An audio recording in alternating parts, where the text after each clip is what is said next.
There is a quiet fear that most men never put into words. It doesn't show up as panic or despair. It shows up as a dull, almost reasonable question that drifts in during moments of stillness, late at night, on long drives, in the silence after effort has been given and nothing seems to shift. If I left, would I be replaced? Not mourned, not missed in some dramatic way, just replaced, slot filled. Role resumed by someone else with similar traits, similar effort, similar availability, a new face doing the same job. That question doesn't come from insecurity alone. It comes from experience, from watching how quickly people adjust, from seeing how easily routines continue without you, from realizing that doing everything right does not guarantee permanence. And what makes this fear heavier is that it rarely arrives after failure. It arrives after consistency, after loyalty, after showing up again and again, after being reliable, calm, supportive, understanding, good. Especially good, because being good is often praised, but it is rarely remembered. Tonight, I want to talk about the psychology of men who are never replaced. Not because they are flawless, not because they dominate attention, not because they are always chosen first, but because when they leave, something doesn't reset. Something doesn't return to baseline. The emotional environment shifts, and it never quite goes back to what it was before. And this isn't about romantic relationships alone. It shows up in friendships, in families, in workplaces, in subtle human bonds that don't even have names. These men leave behind a psychological absence that cannot be filled by simply inserting another person. What makes that happen? Most men are taught, quietly, repeatedly, that their value lies in contribution. Be useful. Be stable. Be dependable. Be the one who listens, the one who helps, the one who adjusts, the one who absorbs tension so others can relax. And many men become very good at this. They anticipate needs before they're spoken. They smooth over conflict. They make themselves emotionally available. They become predictable in the most comforting way possible. They try to be safe.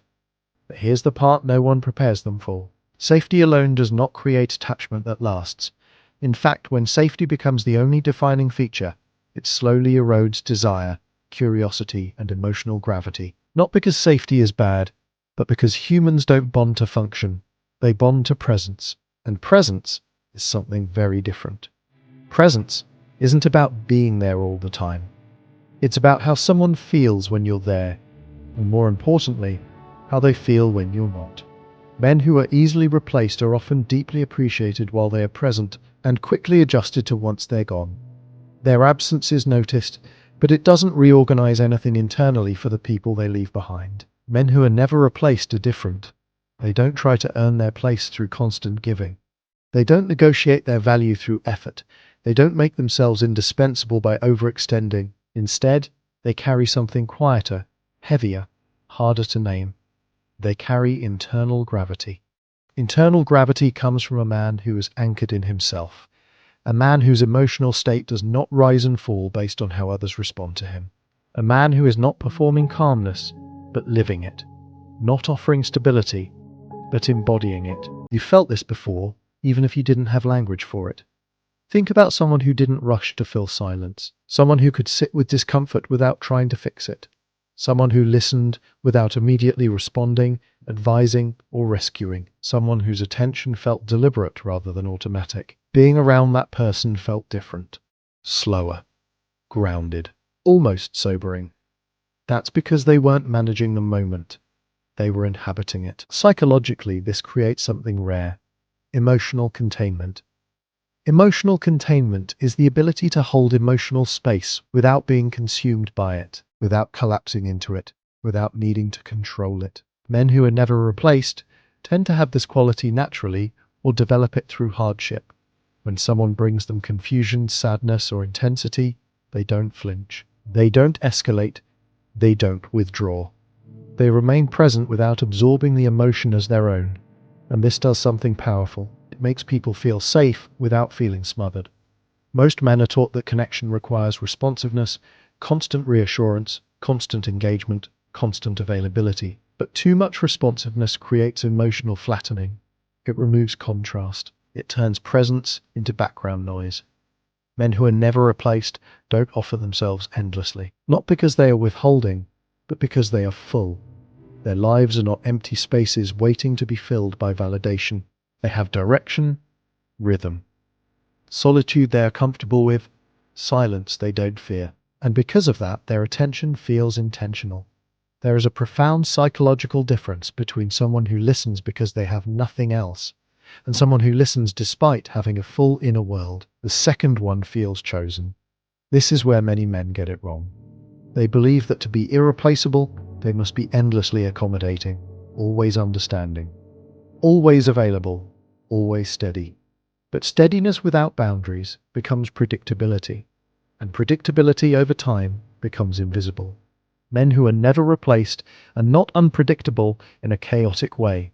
They are unpredictable in a human way. Their reactions are authentic, not rehearsed. Their presence is stable, but not scripted. They are not afraid to be misunderstood. This is crucial. Most men spend enormous energy trying to be correctly perceived, explaining themselves, clarifying intentions, justifying choices, making sure others see their goodness. But over-explanation erodes depth. When a man is comfortable being partially misunderstood, it signals something subtle but powerful. He is not dependent on immediate approval. He trusts that his character will reveal itself over time, through patterns, not performances. This creates psychological space, and space invites curiosity. Curiosity is far more durable than reassurance. Think about the people who stayed in your mind long after they left your life. They weren't the ones who told you everything. They were the ones who revealed themselves slowly, naturally, without urgency. Men who are never replaced allow themselves to unfold rather than present. And because of that, their absence leaves unanswered questions. Not dramatic ones, but quiet ones that linger. Questions about what they thought, how they felt, what they might have become.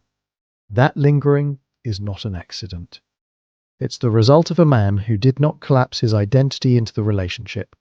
Another defining trait of men who are never replaced is this: they do not orient their behavior around being chosen. This is where the deepest psychological shift happens. The moment a man begins to act from fear of loss, his presence changes. It becomes tense, conditional, slightly desperate, even if it's subtle. His attention carries an unspoken request: stay. And humans are exquisitely sensitive to that request, even when it's never spoken aloud. Men who are never replaced don't make that request. They act from alignment, not attachment anxiety.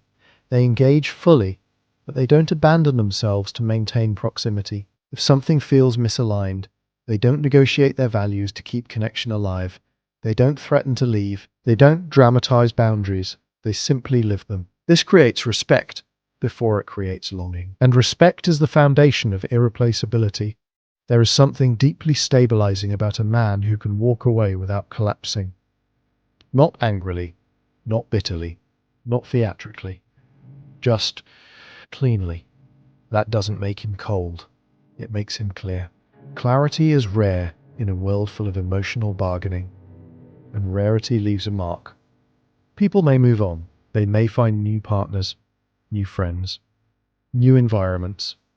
But internally, a comparison has been installed, not consciously, not deliberately, but quietly. They feel it when something is missing that they can't name. That's when replacement fails. Not because no one else arrived, but because no one else occupied the same psychological space. And this is where the story often turns painful. Many men only begin to develop this depth after being replaced themselves. After realizing that effort alone did not anchor them. After watching how quickly someone adapted to their absence, that pain can harden a man, or it can refine him. Men who become irreplaceable choose refinement. They stop asking, "How do I keep this person?" and start asking, "Who am I when no one is choosing me?" They build inward. They develop emotional literacy, not to express everything, but to understand themselves deeply. They learn to sit with discomfort without fleeing into distraction or validation. They learn to enjoy their own company without numbing it, and slowly, something changes. Their presence gains weight, not because they demand it, but because it's felt. When they enter a room, things slow down slightly. Conversations feel more grounded. Interactions feel more honest, not because they force depth, but because they allow it. And when they leave, something feels unfinished. That unfinished feeling is not chaos, it's contrast. And contrast is what makes memory stick. This is not about being aloof, or distant, or emotionally unavailable. Men who are never replaced are deeply human. They feel fully, they care deeply, they connect sincerely, but they do not cling. They do not overextend. They do not chase emotional availability from people who cannot offer it. And this restraint, this quiet self-trust, is what transforms connection from functional to formative. Because the deepest bonds in life are not the ones that exhaust us. They are the ones that expand us. And expansion lingers. And this is where the quiet truth becomes unavoidable. Being unforgettable is not about how much someone feels while you are present. It is about how much they become aware of themselves because of you. Men who are never replaced don't just occupy space in someone's life, they subtly reshape the inner landscape of the people they touch. They don't entertain the surface. They activate depth. Think about the men you still remember, not nostalgically, not romantically, but psychologically. The ones who change the way you see yourself, even slightly. The ones whose absence forced reflection rather than relief. Those men didn't necessarily give more. In many cases, they gave less. But what they gave was real. They weren't always agreeable. They weren't endlessly flexible. They didn't merge themselves into the expectations of others. And because of that, interactions with them carried friction, not conflict, but resistance. A sense that you were meeting another full human being, not an extension of your needs. Resistance is essential for depth. When a man absorbs everything, reflects everything, adapts to everything, he becomes emotionally smooth, easy to move past, easy to replace. When a man holds his shape, calmly, without force, he becomes a reference point. Something the psyche orbits around. Men who are never replaced do not mirror constantly. They respond honestly. Sometimes that response aligns, sometimes it doesn't. And that unpredictability, rooted in authenticity rather than chaos, keeps the nervous system awake. There is a psychological phenomenon where the mind attaches more strongly to experiences that contain unresolved meaning, not drama. Meaning. When something ends cleanly but truthfully, the mind continues processing it long after the physical presence is gone. That's why dignified endings matter more than dramatic ones. Men who are never replaced don't burn bridges. They don't try to be remembered through intensity. They let things end without rewriting the past to soothe their ego. They don't chase closure from people who cannot offer it. They don't demand to be understood at the end. They leave with their spine intact, and that leaves a deeper impression than any emotional outburst ever could. There is something haunting about a man who does not need to win the ending, who does not beg to be chosen again, who does not collapse into self-betrayal to maintain proximity. Because when someone leaves without losing themselves, the mind keeps returning to the question, why didn't he try harder to stay? And the answer, whether consciously realized or not, is unsettling, because he didn't need to. Men who are never replaced do not define their worth through continuity. They don't need to remain in your life to remain themselves. Their independence is not loud, but it is unmistakable. It signals strength without dominance, confidence without arrogance, self-respect without hostility. And self-respect is magnetic. Most men misunderstand this and swing too far in the other direction. They become distant, emotionally closed, detached. That is not what creates irreplaceability. Emotional absence does not create depth. It creates emptiness. Men who are never replaced are emotionally available, but not emotionally dependent. They can sit with vulnerability without spilling into neediness. They can care deeply without clinging. They can offer presence without asking for permanence. That balance is rare, and rarity changes the way memory works. Over time, people forget words. They forget routines. They forget shared habits. But they don't forget how regulated or dysregulated they felt around someone. They don't forget whether they felt more grounded or more anxious, more expanded or more diminished. Men who are never replaced leave people more whole than they found them, even if the relationship ends, even if the timing was wrong, even if life moved in different directions. That wholeness becomes a silent benchmark, and once a benchmark exists, everything else is compared against it, often unconsciously. This is why replacements feel thin, not inferior, just thinner. They may be kinder, more attentive, more consistent, but something is missing.